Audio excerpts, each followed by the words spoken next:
विधानसभा चुनाव के लिए भारतीय जनता पार्टी ने अपनी पहली लिस्ट जारी कर दी है। बीजेपी ने 59 सीटों पर उम्मीदवारों के नामों का ऐलान किया है, जिनमें मुख्यमंत्री पुष्कर सिंह धामी का नाम भी शामिल है।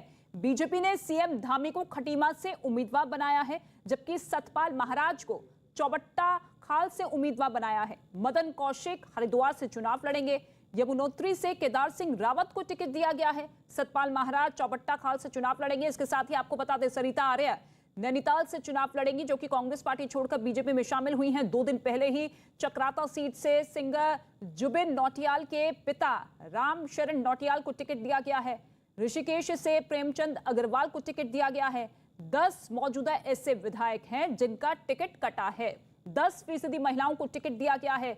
जिन लोगों को टिकट दिया गया है उनमें 31 ग्रेजुएट है, 4 धार्मिक गुरु हैं। 11 सीटों पर उम्मीदवारों का ऐलान होना अभी बाकी है, यानी कि 11 ऐसे चेहरे, 11 ऐसी सीट जिन पर अभी भी मंथन जारी है। लेकिन 59 सीटों पर भारतीय जनता पार्टी ने अपनी पहली सूची जारी कर दी है। अमित पांडे इस वक्त हमारे साथ मौजूद है।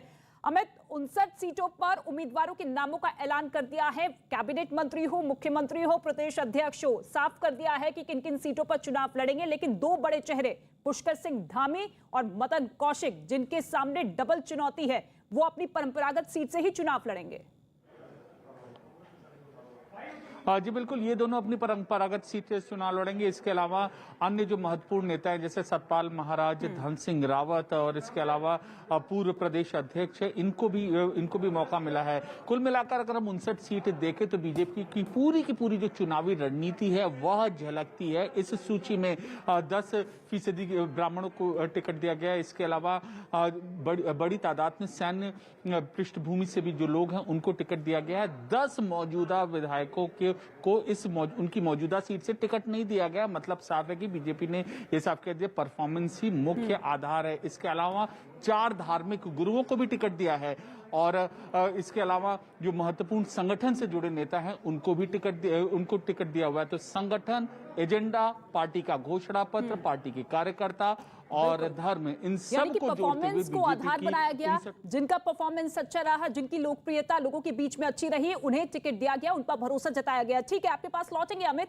लेकिन प्रहलाद जोशी ने क्या कुछ कहा, किस तरीके से चेहरों को अनाउंस करते हुए दावा किया कि एक बार फिर से बीजेपी की सरकार बनने जा रही है, सुनिए जरा।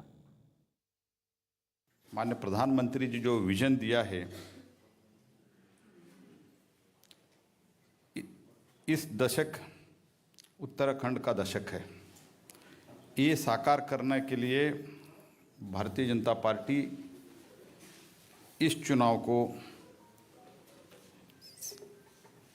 5 साल का तो हमारा जो सक्सेस स्टोरी है, उसके अलावा ये जो विजन है, ये विजन भी आगे रखते हुए हम उत्तराखंड में हम लोगों के बीच में, जनता के बीच में जा रहे हैं। किया है, करती है और करेगी सिर्फ भाजपा, इस स्लोगन पर हम जा रहे हैं। अमित, देखिए वो विजन भी सामने रख दिया है कि अपनी सक्सेस डेवलपमेंट के हिसाब से ही भारतीय जनता पार्टी इस बार का चुनाव लड़ने जा रही है। लेकिन 2017 के विधानसभा चुनाव की बात की जाए तो जिसमें बीजेपी ने 56 सीटों पर परचम लहराया था और उन तमाम चेहरों पर एक बार फिर से भरोसा जताते हुए, लेकिन सबसे बड़ी चुनौती बीजेपी के सामने यही है कि बैक टू बैक जिस तरीके से मुख्यमंत्री बदले गए, वो डैमेज पार्टी में है और उसी डैमेज को कंट्रोल करने के लिए इस लिस्ट को कहीं ना कहीं तैयार किया गया। इस लिस्ट को तैयार किया गया और ये भी बात है, उसी डैमेज कंट्रोल को करने के लिए 10 मौजूदा विधायकों को इस वक्त उनकी सीट से टिकट नहीं दिया गया। यानी कि साफ कर दिया है कि जो उथल पुथल थी संगठन में, उसका असर इस टिकट बंटवारे में न दिखे, पहली चीज। दूसरी चीज, जो पार्टी का डेवलपमेंटल एजेंडा है वो साफ तौर पर इस सूची में झलकता है। जो मंत्री थे, जैसे धन सिंह रावत है, इसके अलावा मदन कौशिक प्रदेश अध्यक्ष है, इसके अलावा अन्य जो मंत्री हैं उनको भी इस सूची में स्थान मिला है। मतलब कि जिसने काम किया है उसको इस सूची में स्थान मिला है। सीएम का अपनी सीट से चुनाव लड़ना की ये दिखाता है कि उनकी सीट पर उसी तरीके से भरोसा रख रही है। उससे कुछ देर पहले गोवा में भी मौजूदा सीएम को उनकी ही सीट पर से ही चुनाव का टिकट बीजेपी में दिया है। ये एक संदेश देने की कोशिश है कि मौजूदा सीएम को उनकी सीट से लड़ना, पार्टी उनके नेतृत्व में भरोसा रखती है। अब जहां तक डेवलपमेंट का काम है, विकास का काम है, केदारनाथ सीट है, इसके अलावा बद्रीनाथ सीट है, इसके अलावा रुद्रप्रयाग, कर्णप्रयाग, अल्मोड़ा, मसूरी, हरिद्वार,